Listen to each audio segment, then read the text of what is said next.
Well, these movies are in real time, so I'm not editing anything out because I don't know how. But anyhow, look at this log. This is another just gorgeous oak log. The woods up there are full of them. Here's a slab that I took off. Isn't that beautiful? I'm not throwing any water on it because I don't have any water. I don't want it any wetter than it already is, but for a log that's got that much mess up in it, it's not too bad. Now that I've got my two slabs off to be cut up for firewood, you can see them down there. Now I'm going to cut my third slab off, and what I try to do when I'm setting this up is, now I can't get my tape out, go to somewhere around here where I got clear wood. So I'm going to do my cut at 19 inches. And see, I got at 19 inches here, I got just a little bit of bark and stuff and rot. This is a dead tree, mind you.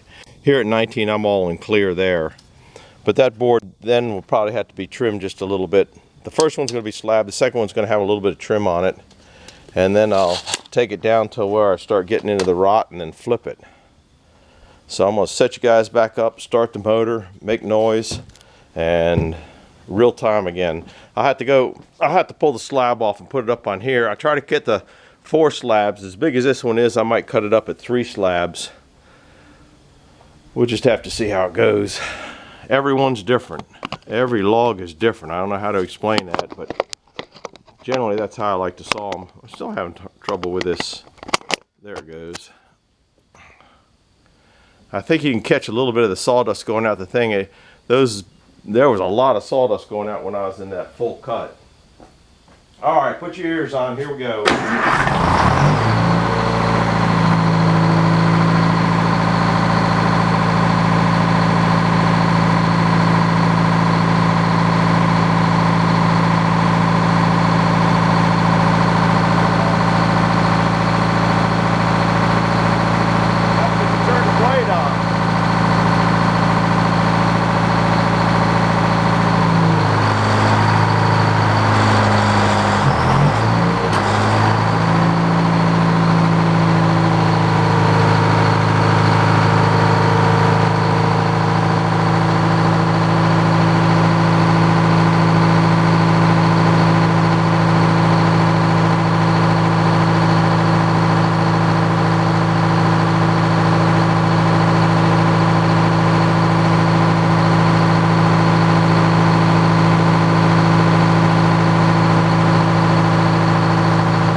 these are some more real pretty pieces of wood. What I'm going to do is I'm going to flip that one over. I'm at 9 minutes. I guess you can watch me flip that over. I'm going to clean up the slabs because then I have a place to put these boards, and then the first slab I take off I can roll down and get out of my way and then saw boards. I'm just now starting to get into a little bit of rot there, and you can see at the far end of that log, see if I can zoom in on it. That was part of the, see the wet spot down in here. That water went all the way down that log when I cut it. So I don't know what I'm gonna get into, but like I said, it doesn't really matter if it doesn't go to this, it goes to firewood, number one. Number two, if that rot only stays on this side now as I'm cutting the other side, and I get some short boards over the two doors where the Detroit is and where the end of the sawmill is, it'll get used up that way. So I'll show this on flipping the log because I'm only at 10 minutes. That shouldn't be too bad. I think I can flip that one. Just can't flip like I used to. Logs like that used to never be a problem. You just flip them over. But I won't be old man. Just can't flip what I used to. Hoping I can flip that. This piece here, I'll have to look up what this log weighed. It was somewhere in the range. I don't know. I found out what it weighed, and then I lost track of it. Just put a couple little safety pieces up here in case it wants to go goofy. Pretty wood for an old dead tree.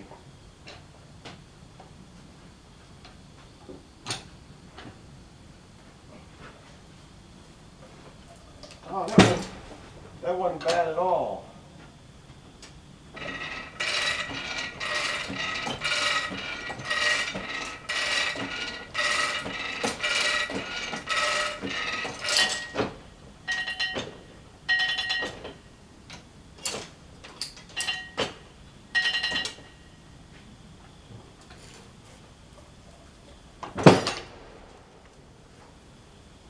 I bet that piece still weighs 900 pounds.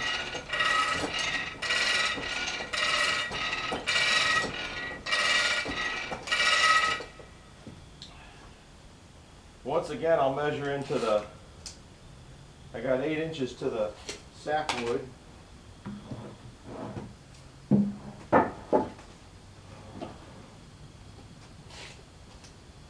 Eight and a half inches to the sapwood, 9 inches to the sapwood. So if I take this one at 8 inches, it'll leave me a pretty nice piece. I'll have to trim the little bit of sapwood off of each end. It's random width, so it really doesn't make any difference.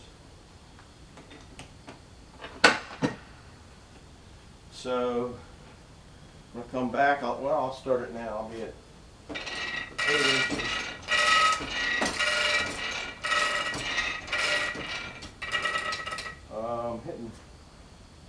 Hitting down there. Whew, not good. I'll have to bring it up a little bit.